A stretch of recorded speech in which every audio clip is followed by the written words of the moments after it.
Thank you for joining us here this morning. We have another one in our series of election forums. And I would like to turn over the meeting to Andrew May, our moderator for today. Andrew, take it away, please. Thank you, President Kai. Ladies and gentlemen, members and guests, candidates, and those participating at the Zoom meeting, good morning and welcome to another beautiful day in Port Angeles as our political forums continue. Today, we stay with state representatives, but we move over to the Senate. But the questions and concerns remain the same. During this time with economic stress, budget deficits, unemployment, pandemics, what will be the future of the state? What will be the current legislation to be proposed? How will we deal with this? We have two candidates here who believe they have some solutions or want to be part of that solution. So let's introduce the candidates and start our debate. First, we have the incumbent, State Representative Kevin Van De Wege. Kevin, welcome. And the challenger, current Port of Port Angeles Port Commissioner, Connie Beauvais. Connie, welcome. So everybody knows it's the same format. Each candidate will have 5 minutes to tell us about themselves, any proposals. Then they will have 2 minutes, if they wish, to continue on with that, refute or rebut what might have been said, and then we move to questions, your questions, keeping in mind that we always go to members first, and then finally, we'll go with a close. Connie guessed exactly our sophisticated number system, so she will start off as soon as I get behind the moderator table. So with that said, and Kevin, here is your mic. Let the debate begin. Can you hear me okay? Great. Good morning, I'm Connie Beauvais, Port Commissioner with the Port of Port Angeles. First of all, I want to thank PABA for putting on these forums. They're very important, especially during this time of a pandemic and we can't really meet in person with people. And to thank everybody who's joined us on Zoom. But as I start this morning, I want to first ask a question, and that is, what do you think a well-rounded person is? I believe that's a person with diversity, ambition and drive, and thoughtful decision-making. Kind of like competence, common sense, and courage, those signs that you see on those words you see on my campaign signs. My diversity lies in the fact that I have worked in the public sector in K-12 schools in California and Alaska, specifically in community relations, personnel, finance, curriculum, in admin, writing policies and administrative directives. I also worked with University of Alaska ADAC, so I have had a touch of university experience also. In the private sector, I have owned, along with my husband, a number of small successful businesses. So I have written checks for employees, and I understand the impacts of different things that happen in our society. I've also worked in the government sector as a GS, a government servant, working in safety and finance at Naval Security Group Activity ADAC. My thoughtful decision-making comes from the careful research that I always do when there's a problem or a decision before me. I listen carefully to voices of experience. And when I make a decision, I always look at what have we been doing? Where have we been? What has changed? Why are we looking at this problem now? What are the solutions we're looking at? Is this going to fix just today, or is it going to still be appropriate 10 or 20 years from now? All of that is really important in making decisions.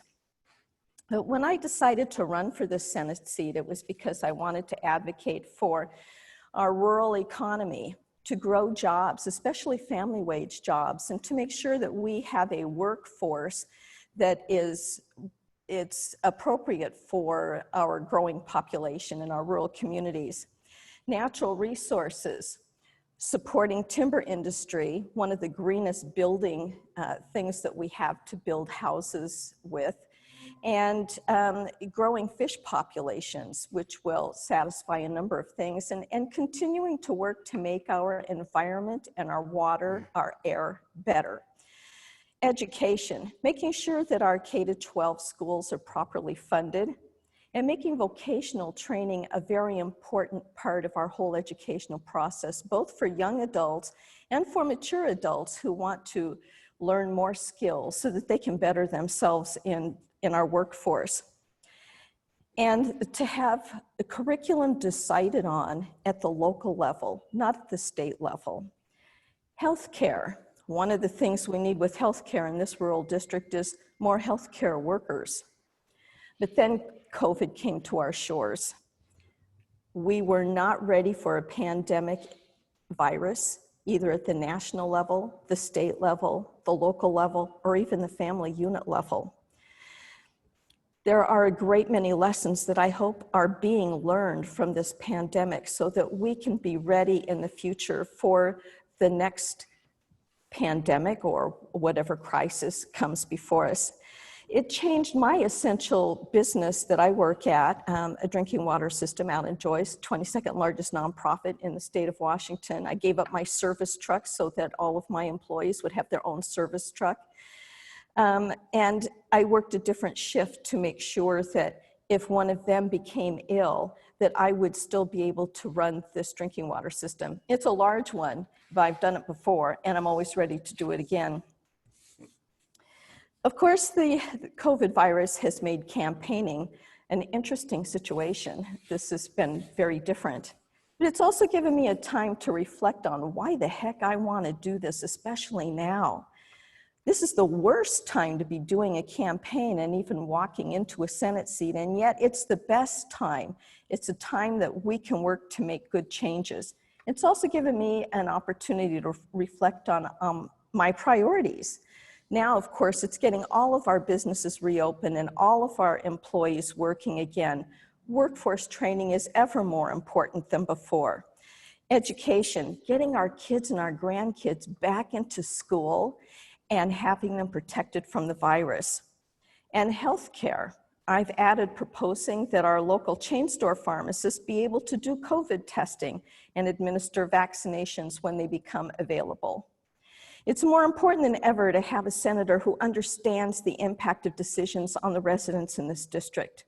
I've been on the front line and in the trenches these past several months, working to get PPE for our first responders, distributing potatoes and onions all around the Olympic Peninsula, and even starting a local petition to get fishing reopened. That's the kind of senator you deserve, and I look forward to your questions this morning. Very good. Thank you, Connie. And now, Kevin, 5 minutes, please.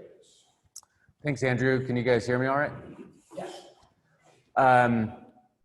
I'm Kevin Van De Wege, your state senator. Thank you for the Port Angeles Business Association for putting this forum together. These are always valuable, and I love doing them. And it's fortunate that we're able to do one in person. I think this is the best type of forum to have, although it's difficult during this pandemic. So thanks for putting in the extra effort to make this happen. I know it's not easy. I'm your state senator, and I'm finishing my first term. I did 5 terms in the House before that. And it has been just a dream to be able to represent the Olympic Peninsula in Olympia in the legislature. It's a lot of hard work, but it's work that I enjoy immensely. I live in Sequim, where I work for the fire department as a paramedic lieutenant for Fire District 3. And that is a job that has given me a lot of rewards, and it helps keep me grounded. I think it fits well with being in the state legislature, because every day I'm at work, I see and interact with people that are struggling or not necessarily having the best day of their life, or are in need. And that's part of my job at the state, is to help that safety net, to help make sure people have the opportunities and tools to succeed in life. So those two jobs meld very well, and I'm in a fortunate position. I find myself very lucky. My wife, Jen, is elementary school principal just down the road here in Port Angeles at Roosevelt Elementary. And we have 2 kids. Jack is a junior this year in high school, and Allison is starting her sophomore year at Western Washington University, which we just moved her up there on Sunday. In Olympia, I serve on 3 major committees in the Senate, which took some work to get on, but I think they work well for the district, and they're all areas that I'm passionate about. I'm chair of the Agriculture, Water, Natural Resource, and Parks Committee, and all 4 of those areas really are fundamental to the Olympic Peninsula. They're all very important. In that committee, obviously, we cover those issue areas, but important is water and salmon, timber issues, and parks. And so being the chair of that committee, I'm able to do and have done successfully a lot for the Olympic Peninsula, but also for those industries statewide. I also sit on the healthcare committee, and healthcare is something that is very important on the Olympic Peninsula, and we're always being challenged. All 3 of us, Steve Theringer, Mike Chapman, and myself, spend a lot of our energy in Olympia on healthcare issues. We have 4 public hospitals in the legislative district, and each one of them has unique challenges that we're always working on and have been successful, particularly around the Seoul Community Hospital work that Steve Theringer has led, both Olympic Medical Center right here in Port Angeles and Grace Harbor Hospital in Aberdeen. Those have been lifelines for him. And then my last committee is on the Ways and Means Committee, which really takes all the money that the state comes in and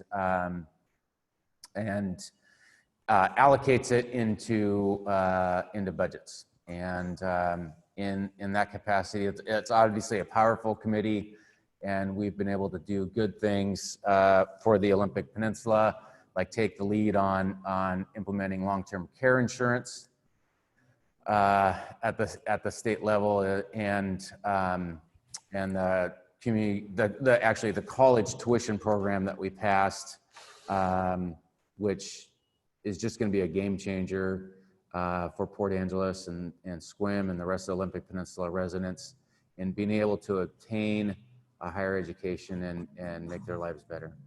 So with that, thank you again for putting this together, and I look forward to your questions. All right, thank you very much, Kevin. Thank you very much, Kevin. And Connie, 2 minutes, please. One of the difficult times right now, since we can't meet, is that the legislature is not meeting. And I think that is a mistake. The governor has decided that he's going to continue to make decisions for the entire state without really hearing from the public. That's what your representatives are for. And there is another way to call a special session. It's provided right in law, and that is if 2/3 of the legislators agree that there should be a special session, then there will be a special session. I know there are legislators who are thinking that, oh, well, the federal government, we're waiting for them to bail us out. They have not approved a second act yet of funding. And if we're trying to rely on that, I think that is a mistake, because as each day goes on, more money is being spent. Fortunately, our free market is starting to recover a little bit. A lot of our businesses are not open, or they're just working at partial capacity, unfortunately. So it's going to take quite a bit to recover from this. But I think it's really important, especially right now, for the legislature to meet to decide how we're going to stay within the revenue that is being received by the state. I'll end there. Very good, thank you. And Kevin, 2 minutes, please, if you'd like. Sure. I'll just mention special session. I am also a proponent of going into special session. I think we could make some impacts and take some action that would be worthwhile to do. I'm actually one of the leaders on trying to get us into special session. That has not happened yet. A lot of legislators are hesitant about going in that direction. But I think we could and should. Other states have been in session already, so we don't have to necessarily resolve how we're going to do session during a pandemic. I know the Secretary of the Senate and the Chief Clerk in the House have been very busy on getting us prepared, and I wouldn't rule out that we're not necessarily for sure going to go into a special session. One could still happen in November. All right, very good. Thank you very much. Now let's go to questions. Kevin, we'll start with you. And the first question comes from Edna, and it follows right on this discussion. What do you think is the most pressing need in the 24th legislative district, our district? And what can the legislation do to address these issues? I think the most pressing need really has remained unchanged, in that it's jobs. Job creation on the Olympic Peninsula and in Grace Harbor at times can be very difficult. At times it goes very fluid, but usually it is hard to create jobs. And I've always taken the stance that having a job is the most important, because if you have a job, then you're able to pay your taxes, you're less likely to have addiction problems or domestic violence problems, and your kids are more successful in school. So I think jobs is something that I've always concentrated on. The first step in creating jobs is making sure that you're maintaining the jobs you have. Out of those, the most important are manufacturing jobs. We've tried very hard and have been successful in keeping our mills open, but it is difficult to do. And we've seen a lot of mills close and reopen. Probably the biggest thing we've done when a mill is ready to reopen is help with the state permitting process to make sure that they can get reopened, because commonly McKinley was was an example, is they have trouble with the environmental permitting through that stage. But each step, I mean, each thing we do is really around jobs, whether it's helping small businesses, making sure there's the tools there to have a higher education or a vocational education, like we did with the tuition program. All of that is really, we're doing it because it's geared towards jobs. And we have employers here, the hospital's an example, that want to hire more people, but they don't have the training that the folks need yet. And so we're working with the community college. So all three of us are constantly working and geared towards creating more jobs. I found it interesting because this is the second debate we've done. We did one other debate, and in the first debate, my opponent said, it's not the government's job to create jobs. And I was surprised by that, especially since she's a port commissioner, and that's like the reason we have a port commission is to create jobs. The state has so many tools and can have such a large impact on job creation in a wide arena of areas. And it's my number one priority. It always has been. It's a difficult thing to do, but it's something that I'm truly, truly passionate about. Thank you. Connie, same question. What is the most pressing need in the 24th legislative district, our district, and what can the legislation do to address those needs? Well, it depends on what you're looking at the moment. One of our biggest single things is Blackball Ferry. That affects so many jobs, several hundred jobs when they're really running at full capacity in the summertime. That's not something we can fix here at the local level. That's an international issue. Canada doesn't want to let Americans in because of the pandemic. But we're trying to, let me say, keep Blackball afloat, and it is not easy. As a port commissioner, we have not yet forgiven rent, but we are deferring rent right now so that they don't have that obligation.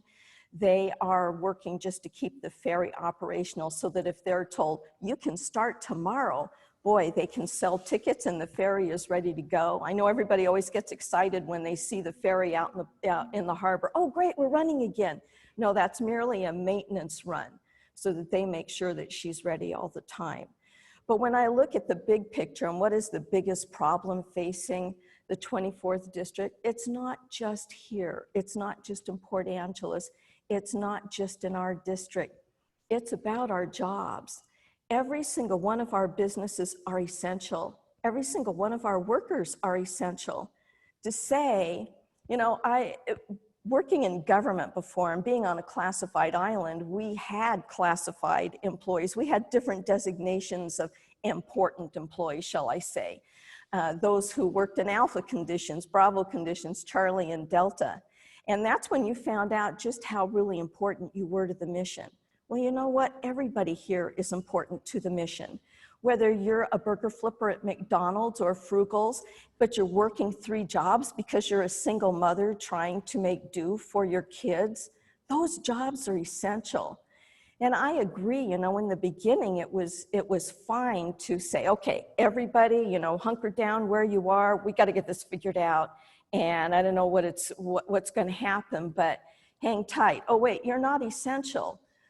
Well, this has gone on, it was going on for 2 weeks at a time, 2 weeks, 2 weeks, 2 weeks. And now when they say, oh, well, we should have a vaccine by October, November, I'm starting to think of what year. We've got to, I thought from the beginning, and I am not a scientist and I am not a biologist. I can't say, well, everybody needs to wear a mask. I have to rely on people to do that. But if they're saying, if you wear a mask, then we can get everything reopened, then let's get everything reopened. I know some of the restaurants, the bars are going to be affected by that, and those may not, at least the bars may not be appropriate right now, but there's ways to deal with that too, just with outside tables, at least in the summertime. Creating jobs, well, I'm surprised that my opponent has said that he's surprised that I say the government can't create jobs. No, what the port does is we create the infrastructure to make those businesses possible, so that we don't hire the employees, we make the infrastructure available, and that's what the state should be doing for us too. Again, I think it's about workers and everybody being and feeling essential, an essential part of the community. Very good. Before I go to a follow-up, Kevin, anything to add or to?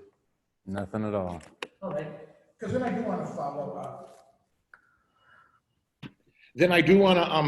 up. You both talked about jobs, but when we look at the hospitality trade, and as Connie, you mentioned, leading experts say it may be easily till this time next year.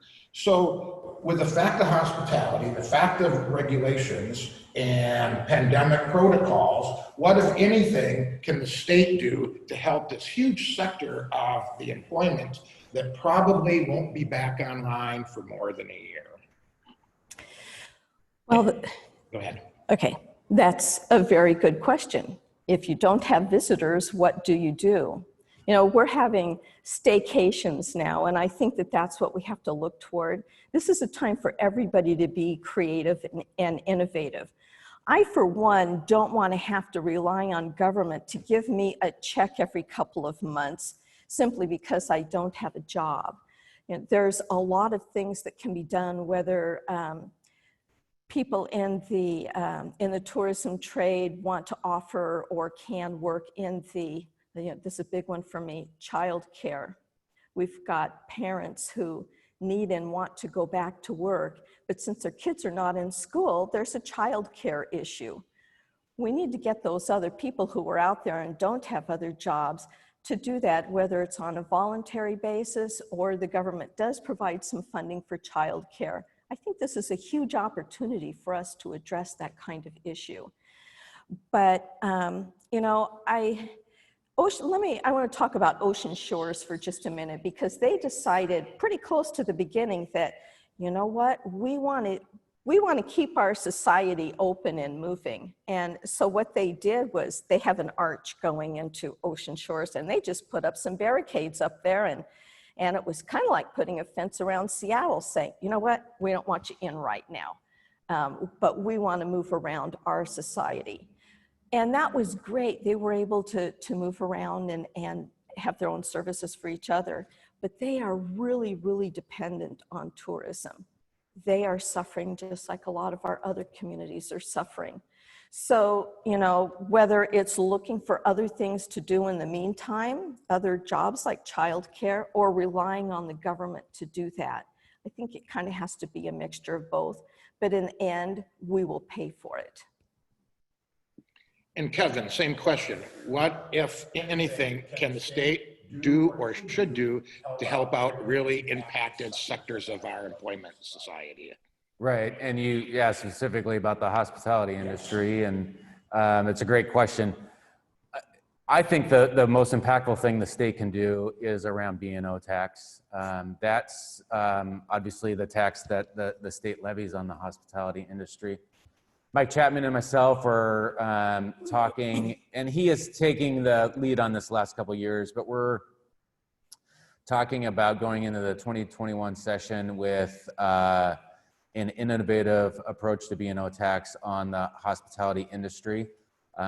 We'll need some more support, and we're working on gathering that and getting that together, but it would essentially change, and we'd pick just one sector because obviously all businesses pay B&O tax, but if we just pick the restaurant sector and changed their B&O tax to a tax based on how much revenue they are taking in, that would have a huge impact on restaurants, particularly during a pandemic.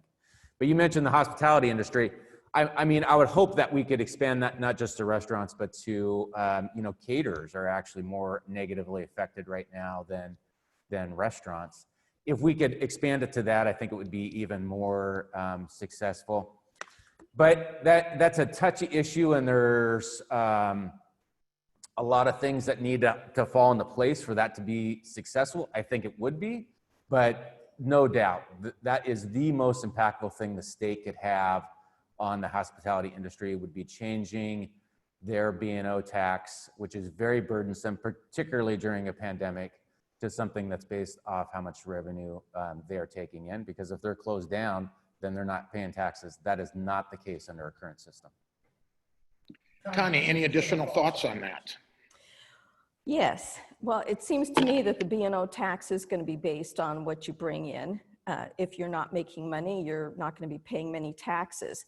I think that lowering B&O tax across the board would be a good thing to do. And I'm not saying this because I am not in favor of taxes. I'm in favor of fair taxes. I like to look at it from a different angle. If a business is able to do more business and to hire more employees, then you don't have to raise unemployment premiums to try to make up for the deficit that we're experiencing now. And the more business you have and the more employees you have, that's going to create the sales tax revenue for the state. So, you know, opening up the free market place. I know this is diverting a little bit away from hospitality, but if you don't have the tourists, they're not going to come in. But I know that the state has had a hospitality kind of department at the state level through the chambers, and everybody pays a head and bed tax, and maybe that's one that could be lessened for a while and use the funds that they have now to do more advertising for the local communities. That's what the head and bed tax is for. Very good. Any additional thoughts, Kevin, before we move on? I would just add that, yeah, we do have a tourism department at the state that's been, it was something that was cut during the recession. We just got it restarted. It's something we're really proud of. Its number one goal is around kind of movies, but also getting tourism out and trying to get the different geographic areas to be more cohesive. But the other part of what she was talking about was essentially trickle down economics, and we've seen that, and it does not work. So I think cutting everybody's taxes in hopes that it's going to spur the economy is probably not the direction we need to go in at this time. And Connie, any further thoughts? No, I'll let it go at that for now. All right, very good, because let's dig into this a little deeper then. As we know, Boeing was struggling before the pandemic. We also know that there were issues with our agricultural trade. And now, because of COVID-19, the state will most likely lose billions of dollars in revenue over this biennium and the next, which, by the way, is much more than the current rainy day fund. Balancing the budget will mean cuts and/or raising taxes. What are your thoughts on these? Are you going to cut taxes? Are you going to raise taxes, cut expenditure? What specific items would you use in this balance? Let's start with Kevin. All right. Thank you. Certainly a question that is on a lot of people's minds. So Washington is one of 50 states. We're also the only state that works off a 4-year balanced budget. And so when you see the $8 or $9 billion number that is projected, that's projected over 4 years. I think having a 4-year balanced budget is a good thing to have. It's something I support, but it is very difficult for budget writers to predict markets and how the state and the state's revenue over 4 years. It's just a hard thing to do. Obviously, they can't predict a pandemic. So people are worrisome about that $8 and $9 billion number. But again, remember, that's over 4 years. We have the rainy day fund, which has billions of dollars in it. And there is a different reaction from the federal government during this pandemic. And I'm just relating that to the Great Recession. If you take the Great Recession, we had no rainy day fund, the economy was worse, and there was no help from the federal government. They helped citizens in different ways. They did not send money to states. This pandemic, the economy did not go down as far. We have a rainy day fund, and the federal government has taken the tack that they want to send money to states and local governments. So this, having served during the Great Recession, this is not as bad as the Great Recession by any means. I still think we should go into special session and start doing some cutting, but so how to get out of this hole is multifaceted. One, we'll use the rainy day fund. Two, we'll do cuts. We will do across the board cuts to state agencies. Some of those have been enacted. Most actually have not, because Washington has a lot of statewide elected offices. So for instance, Department of Natural Resources is its own agency with a independently elected head. If the government tries to, or the governor tries to do 10 or 15% cuts to agencies, they are not included. We will include them in that. So it will stretch further. It might go a little deeper, but I think there's a lot of ground to be made up there. Also, again, comparing it to the Great Recession, during the Great Recession, a lot of people used state agencies. So not only was our revenue going down, but the cost of government was going up. That has not necessarily been the case during the pandemic. Revenue certainly is going down, but people aren't necessarily using all the state agencies like they did during the recession. So the cost of government is another way that we will be able to make up that deficit. Then the fourth arena that I would look at, and we always look at, is tax loopholes. In Washington State, we do not have an income tax, which makes it difficult for us to be able to help businesses, because most states, like Idaho, has an income tax. They help start businesses by giving them income tax breaks. We can't do that, so we give B&O tax breaks, which are tax exemptions, and we have a lot of them because of that. Closing those down, taking a look at which ones have gone past their useful period is something we've done during the Great Recession, and it's something we'll do now. There are potentially anywhere from $100 million to $1 billion we can do by closing down tax loopholes. And then if all that happens and we're not there, and I think actually we will be there, we will get to a balanced budget by that time as the economy continues to recover. If we're not, though, after doing all that cutting, then we could look at additional taxes. I would, and what those look like is hard to say.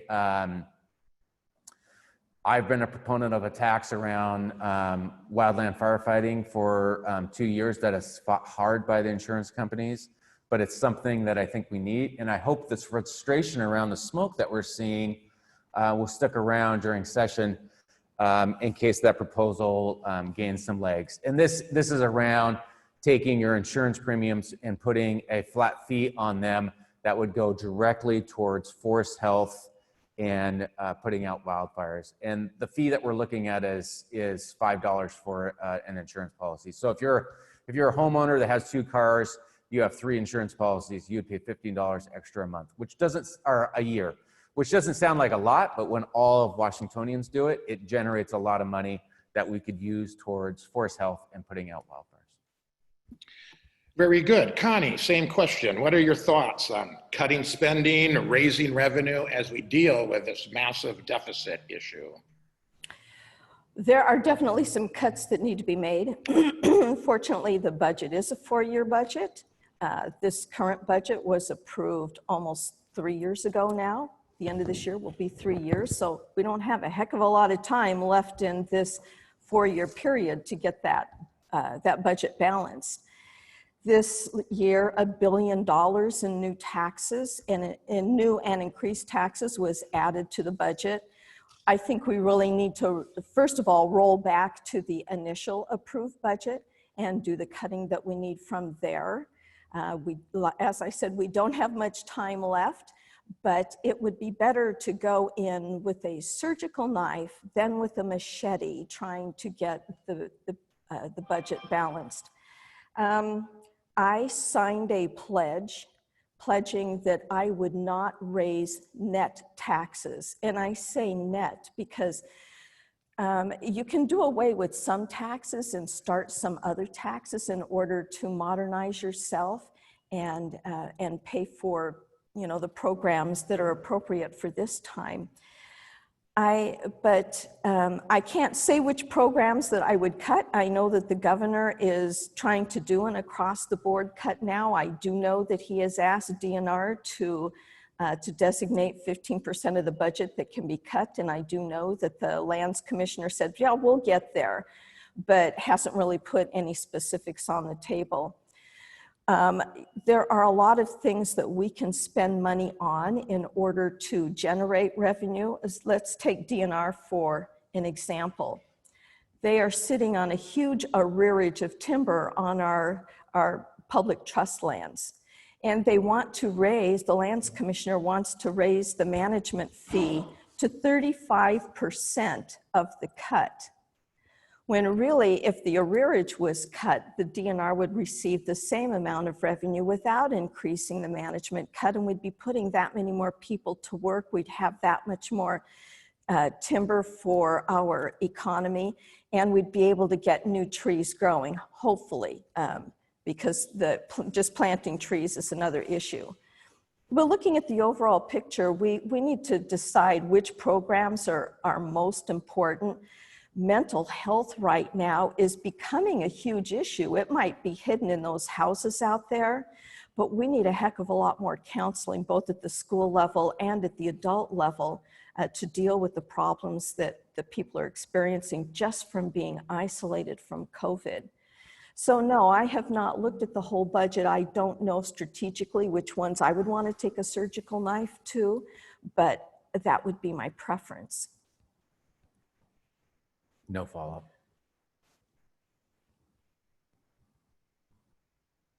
Okay, we're going to move on to the next question. And this is very close to the issues that the Port Angeles Business Association has been working on for years. And this comes from Jim McIntyre, our current Government Affairs Committee chairman. And he asked, the Port Angeles Business Association has taken a strong stand regarding the necessity of state lands and state forest lands, in particular, to be managed so as to maximize sustainable timber harvest revenue to the state and to our local taxing districts.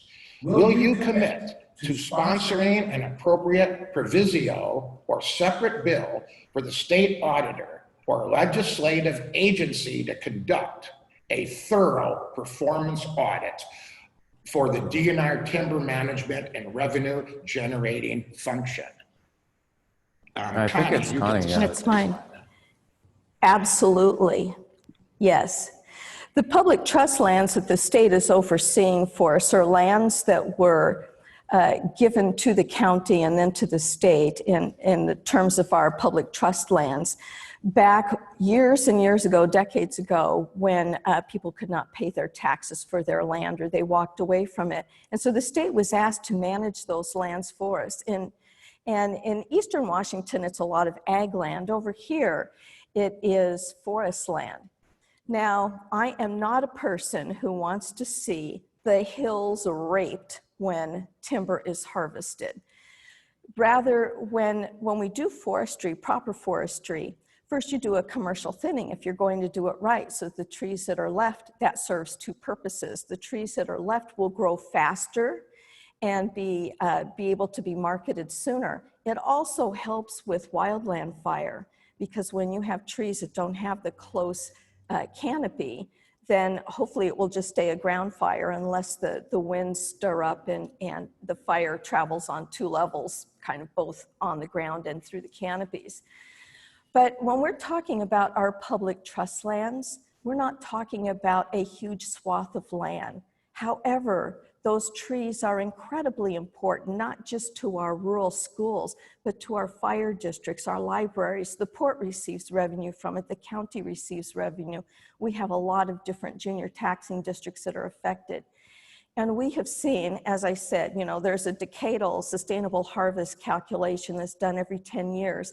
And what that is supposed to do is look at least 8 decades into the future to see how much should we harvest now so that in 80 years, we're looking at a future generation and these trees are providing sustainable revenue.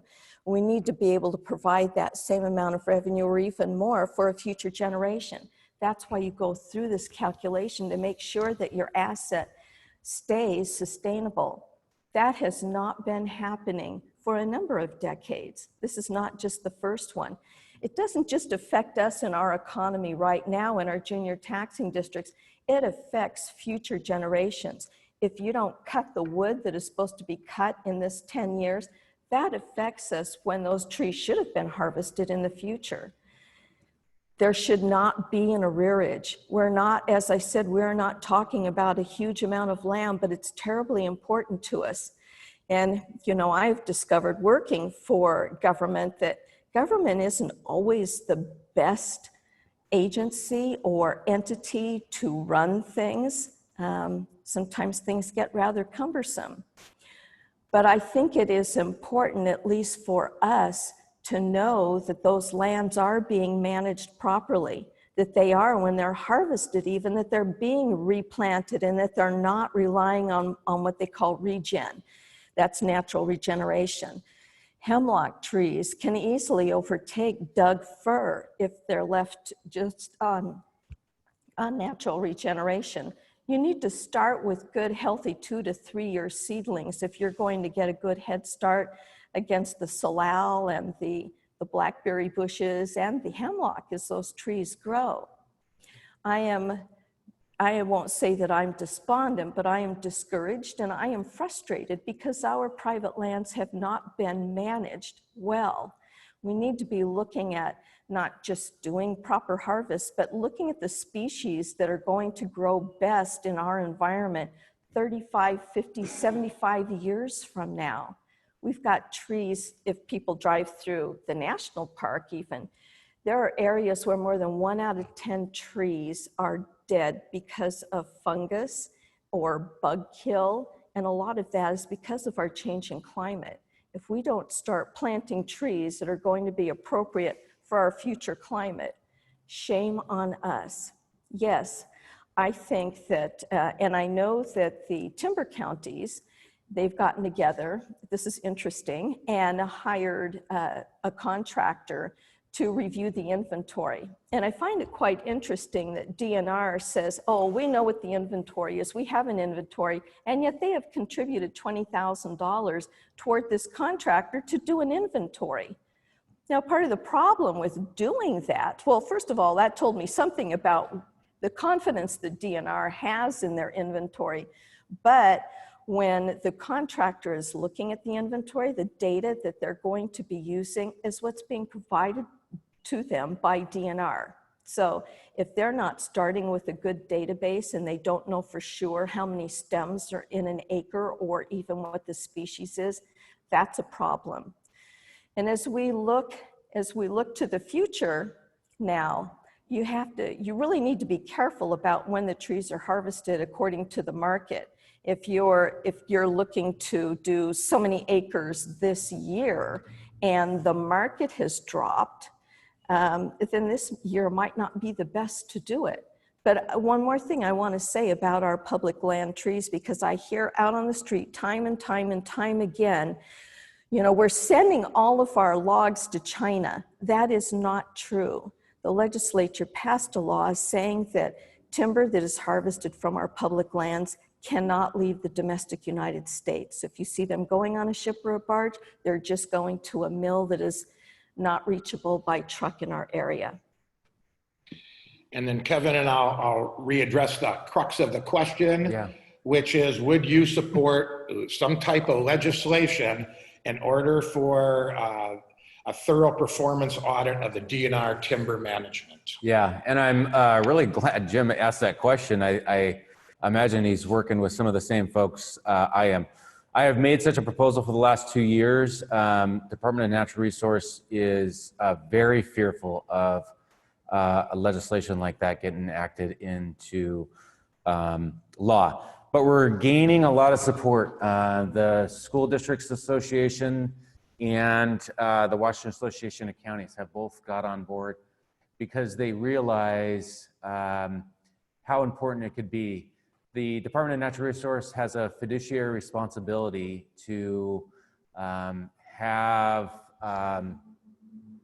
the harvesting of timber be, and thus revenue for the people that rely on it, is their #1 responsibility. And we want to pass legislation that would have an outside group be monitoring to make sure that is happening. And like I said, DNR is very, very, very fearful of that legislation. They have fought it very hard. But I think this year we have more of a chance of success because folks like Jim and as I mentioned, schools and the counties are all getting on board because they realize that this can make a significant difference in the decades moving forward in how much timber is cut using the environmental laws and standards that we live in. It potentially could be a lot more. Very good. Anything else to add before we move on, Connie? Well, I didn't know DNR was that fearful. That tells me the answer right there. They need a lot more oversight. And, you know, we could, even on a local level, you can do it on a county level if you want, or on a district level, hiring an actual forester that would go out and walk the ground and see just what inventory really is out there so that we get a much better database. Some of the LIDAR programs that DNR is using are rather out of date. And unless you know what you have on the ground, it's really hard to make a determination of what you're going to do in the future. Yes, I would definitely support. I'd be happy to sponsor such legislation. Anything else, Kevin? Anything else, Kevin? I would just point out that I don't know if DNR as a whole needs more oversight. They are an independently elected person that is a statewide executive office. I think this legislation would be geared towards auditing the timber harvest of DNR, which is different than a broad oversight. Right now we do audits of money. This essentially would be doing an audit of timber harvest. I'd also point out that I believe DNR does not have that unhealthy of land. They could be doing better, but the DNR forests are fairly healthy. My opponent mentioned that our forests the government forests aren't healthy. I think that mostly is on federal land. The Forest Service has a very weak program as far as keeping their forests healthy, and I think that's a big part of why we're seeing some of the fires we're seeing right now is because of poorly managed federal forest land. The state is not anywhere close to that degree of mismanagement. And Connie, would you agree with that? Is there a significant difference in the management of state forest versus federal forest? Yes, there is. And I give DNR, I give Hillary Franz kudos for obtaining several helicopters with water bags to help put fires out. Excuse me, that has really helped to make a big difference this year. Just the little fire that we had at Lake Crescent that was on park property, but a lot of agencies got together, including the 2 helicopters and the 2 planes. I forget what they're called, but I think they're not bombardiers, but they scoop up water and put on the fire. So there was good interagency action on that. The federal lands, those lands agreed, they are not managed near as well as the DNR lands are. In fact, they have been doing less than 12% of the harvest that could be done on those lands. And if you drive through some of those forests and even some of the national park area where they don't do any forestry work, you drive through what I call dead zones. A lot of other people will call them dead zones too. There's not even any browse growing. And the trees are so compact that they're in no way, shape, or form healthy. I did not infer at all that the state lands were not healthy. The biggest problem there in terms of mismanagement is knowing what is on the ground and what should, could, or needs to be harvested at any given time so that we have that good mosaic across the land.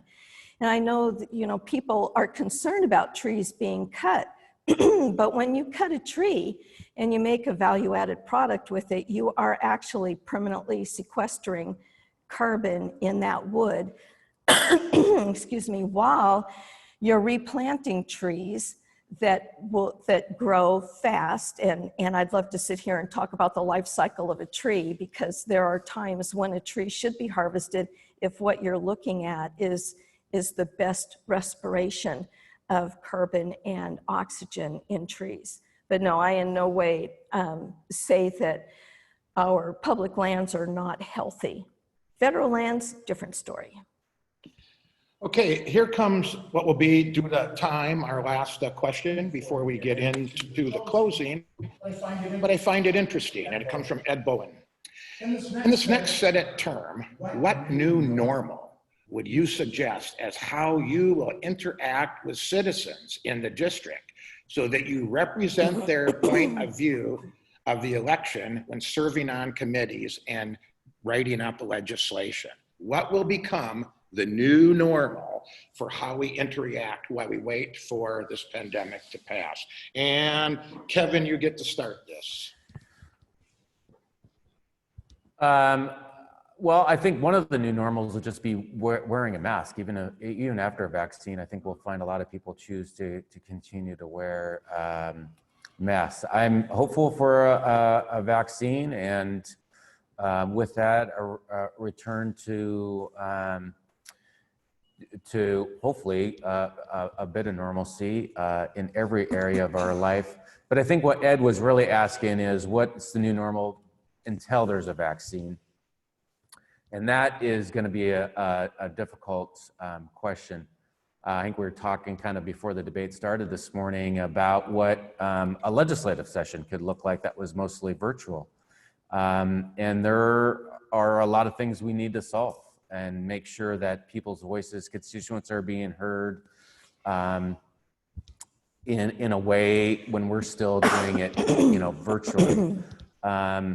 I feel like during session, assuming I get reelected, I will need to be in Olympia. I don't think I can do a just job of representing you all by sitting in my house in Sequim. I need to interact with agency folks and staff we do that 50 to 100 times a day, and that's going to need to continue. That'll probably be somewhat limited, but it'll need to continue, and that's why I feel I need to be on the ground there. And for a large part, how I hear from all of you will remain unchanged. I'll be email and phone calls and certainly in-person meetings for those that want to come down to Olympia. The one tricky one that will remain will be doing town halls, which I do a lot of in-person town halls. Those will be obviously probably not even possible, but we've had a lot of success and a lot of great feedback with the telephone town halls we do, and we'll be able to continue those. So to answer Ed's question, hopefully his interaction and the rest of my constituents' interaction will mostly remain unchanged with me. And Connie, same question. With the pandemic protocols in place, how will you, if elected, really serve your constituency, but also meet with all those people that are required to form good legislation? Well, it depends on the organization and the person. When you're talking about representing the constituents and finding out what they're thinking about different things. I've been going around and knocking on doors, and it's interesting. Some people won't answer the door. Some people will open the door and have a mask on and want you to stay way back. Others want you to leave paperwork on their doorstep. Others don't have a problem at all. Sorry, I brought a frog from Joyce, I guess. I think the Olympia problem is easier to solve because everybody is getting used to Zoom and Blue Jeans and some of those other things.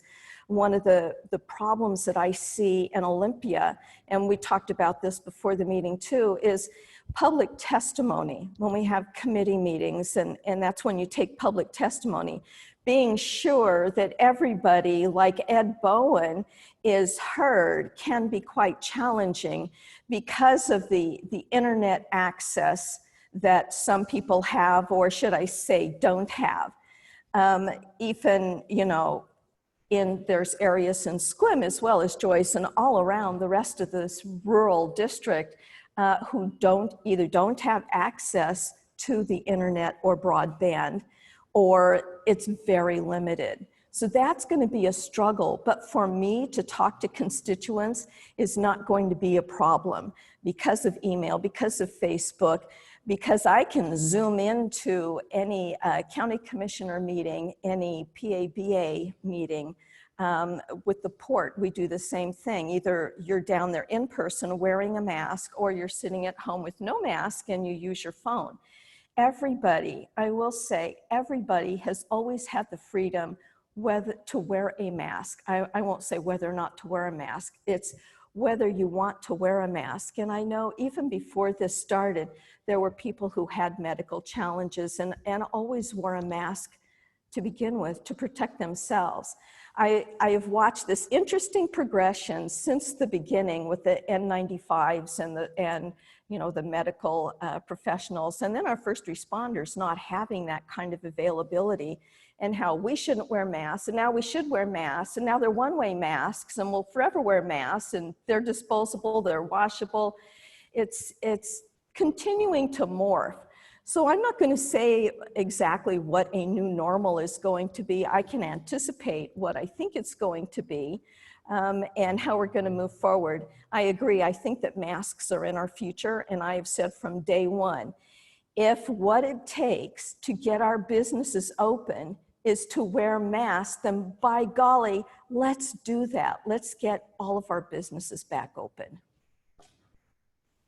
All right, very good. Now, before we go to the closing, as always, not only do I want to wish you both the best of luck in the coming election, but I really want to let everyone know how fortunate we are to have members of our society who want to put themselves up, run for election to help their fellow citizens and deal with the grand inquiry and inquisition. So once again, for anyone who runs for public office, it really is a great service. With that said, the closing will start with Kevin. 2 minutes, please. Thank you again for putting this together. I appreciate the work that the Port Angeles Business Association put in to make this happen. I ask for your vote. I live here on the Olympic Peninsula. I work on the Olympic Peninsula. I'm a firefighter. I interact with the public every day. My wife is an elementary school principal in public education, and I hear the frustrations going on there every day she comes home.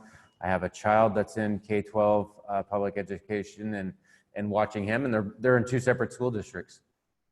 I live the life that so many people here are living, and with that, I'm able to represent your needs best in Olympia, and therefore I ask for your vote for another term in the Senate. Thank you all very much. Okay, thank you. And now, Connie, 2 minutes, please. Well, thank you again to PABA. I have always done my research before making a decision, whether it's about drinking water, shoreline master program, land use changes, or even selling a marina.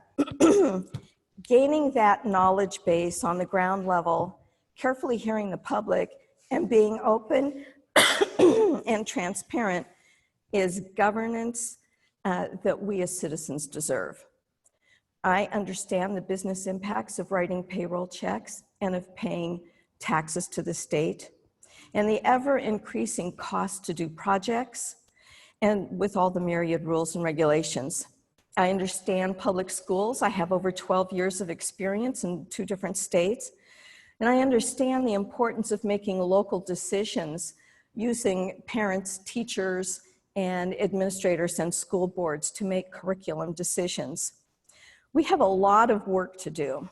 We need to make good common sense decisions at the state level to reduce spending, just as our businesses and our families have had to do during this pandemic. It's vitally important to let the market revive on its own, to not be overburdened by increased unemployment premiums and business taxes. Letting business recover and grow on its own is the best way to recover revenue for the state. History has proven that. As your state senator, I will work for you, not make decisions on a one-size-fits-all law that best fits Seattle. Not only does our district need to remain rural, our very rural voice needs to be heard, acknowledged, and represented. I will do that for you. Vote for a change. Vote for me, Connie Beauvais, for State Senate when you vote this November. Thank you. Well, thank you very much, candidates. And as I turn the meeting over to Kai, let me just announce that we still have the state referendum charter review here, issues to debate, and District 24 contestants Steve Theringer and Brian Pruitt. We're running into a little bit of date conflict, and in the next day or 2, we should have all those worked out, and we'll get back to you. But there's still at least 3 debates left before the ballots come out. Kai, the meeting is yours. Thank you all very much for joining us here. I'd like to thank Kevin and Connie for being here, participating in this forum, and all our volunteers who are making this possible. We hope to see you again, joining us next Tuesday morning. Stay safe. This meeting is adjourned.